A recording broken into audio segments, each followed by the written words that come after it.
Hey guys, Eric here from the Kazoku Dojo in Columbus, Ohio.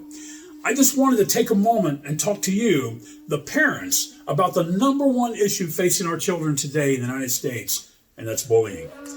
There is no doubt about it that bullying fuels depression, lethargy, anxiety, fear, and yes, suicidal thoughts and tendencies.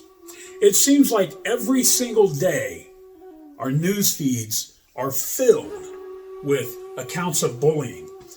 Sometimes in our backyard, our communities, and our school systems, and we don't even know about it. So the question is, what can we do as parents? What can I do? Well, that's what I want to talk to you about today. Right here, right now, free of charge. It's my chosen profession to be someone who teaches kids not only how to defend themselves, but also instill in them real intrinsic value.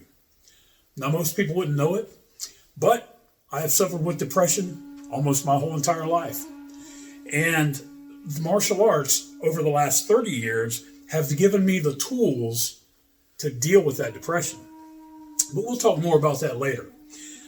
Listen, I have developed these 6 tips or principles that you can use as a parent to help your child become the absolute best version of themselves. So let's get right to it, shall we? Number 1, self-worth. It is extremely important that your child places value on themselves. How do they do that? Friends, can I tell you something? It starts with you. The number one thing that you can do as a parent is to bolster your child's confidence. We do this with positive reinforcement. Now, don't get that twisted. There's a fine line between positive reinforcement and coddling. I have seen so many parents over the years that verbally abuse their kids. They call them names, tell them they're stupid or fat. That's crazy to me. Your child will likely never overcome a bully at school if they cannot overcome the bully at home, which is you. If that's you, knock it off. There's still hope. There's still time. Encourage your kids. Tell them how smart they are. Tell them how beautiful they are. Teach them to keep trying no matter what, to never give up. Because I'm not afraid of my faith, I want to make you aware of something that my Bible says. My Bible says that there is life and death in the power of the tongue. That's Proverbs 18:21. What that means is you, me, everyone around us, you have the ability to build people up, and you have the ability to tear people down with your words. Man, that's powerful. It's also extremely important that our kids understand the concept of positive confession. I firmly believe that. We can speak things into existence, whether it's good or bad. The human mind, it's the most formidable weapon on earth. What that means is it can also be our undoing. Whenever your kids say something bad about themselves, I urge you to correct it right away. Stop them from doing it. Let's move on to section 2. Let's talk about structure. Structure, whether or not we want to believe it, is so important in life. That structure can start with something as simple as making your bed in the morning. Having your kids make their bed in the morning will give them a sense of accomplishment. Even if the rest of the day goes completely sideways, they will start and end their day with something right. Accomplishment. I made my bed. Something else that follows into the category of structure to me is limiting phone, tablet, and computer time. Family game nights are great, even if you're a single parent. Kids need and thrive on structure. Phone, tablet, and computer use is another section that we'll talk about in a later video, which is also a huge source of bullying. Let's move on to section number 3, purpose. Let's talk about purpose. We all need purpose.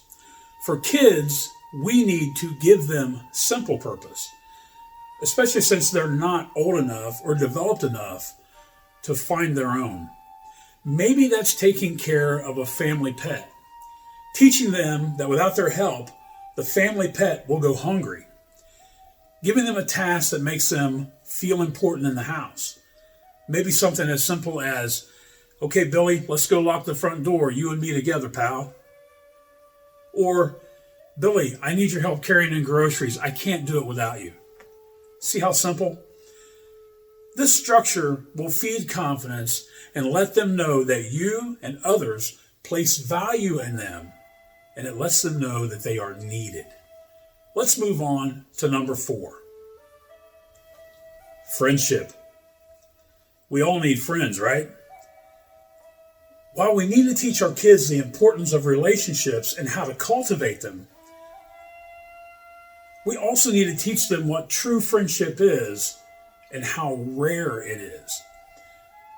Most people have that one friend that they can count on. A lot of adults call it their ride or die. Kids are really no exception to this. I typically have a rule. I call it the 1-5 infinity. Typically, most people will have that one friend that I can call in the middle of the night if I need to bury a body, and they're going to be there. You know who I'm talking about. Chances are you have a friend like that. Then we have the 5. So we have 5 friends that are pretty tight part of our circle that we run in. These are people that are going to be there for us in most instances. And then we have what I call the infinity friends, right? They're friends, maybe more like acquaintances. We know them, we don't know them, but they're not as tight as our 5 or our 1, correct? So I place them in that infinity group. It doesn't mean I don't like them or I don't want to hang out with them. But listen, kids are no exception. I try to tell our kids that in their entire lives, they may have a few people that they're going to be friends with for the rest of their lives. I know I have a few that I've been friends with since school. Here's the thing: a lot of that friends list, this 1-5 deal, is going to change over the years, and that's what we try to tell our kids. But my point in this whole system is, and this whole thing is that the buddy system is really simple. Don't go anywhere without your buddy. That's what we need to teach our kids. There's strength in numbers, right? Let's move on to number 5. Communication. This is a doozy. I cannot stress the importance enough of communicating with your child, not just in passing. Sit down with them. Put your phone away. Ask them how their day was. Make this time important. Ask them about their friends. Ask them about school. Ask them about events that are taking place. Hey, what's such and such doing? What did you do today? What did you guys talk about in class?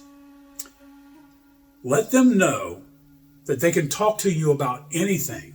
Let them know that problems, by definition, are meant to be solved. Let them know that there's nothing that you cannot handle together. This is probably the most crucial of all of these, communication. This doesn't only apply to the bully thing. Okay, communication comes into play for sexual harassment or child molestation, things like that. If your kids don't feel like they can talk to you, these things will go unchecked for years and years. So, number 5, stay on this communication thing. Make it important. Let's move on to number 6. Number 6, skill set. That's right, we're here. Help your kids to develop a skill set, such as a martial arts program, but not just any martial arts program, a valid non-sport martial arts program is crucial. People always ask me, Eric, what style of martial arts should I put my kids in? What style of martial arts should I be in? My answer is always, always, always the same. If it has rules, get as far away from it as you possibly can. That's my best advice to you. I don't care if it's our martial art. I don't care if it's somebody else's martial art or another school. But if they have rules, get away from it. It's that simple. And I'm not saying that sport martial arts are not effective. They can be. I know guys that are good Taekwondo practitioners or whatever that are fantastic martial artists, okay? But at the end of the day, we've had a mantra that we've gone by for years, that if you train like you fight, you'll fight like you train, right? If you're training every day to have mercy on someone or to not strike someone in a certain manner or not do what you need to do to get out of the situation, if that's the way you're training, that's the way it's going to play out on the street, possibly. So I don't want to take that chance. I don't want my students to take that chance. When it comes to bullying, a sport martial art is likely not going to be as useful as an art that is designed for combat or self-defense. Listen, fighting is a last resort, always. But make no mistake, one of the things that we do here with these kids is I teach these kids how to fight, how to hurt people, how to get out of these situations if they have to, right? It's not a dance class. It's not a knitting class. These kids are learning valuable skills, how to disarm people with a knife, or disarm a knife, disarm a gun, disarm a baseball bat or a stick. We're teaching this stuff. It's very real.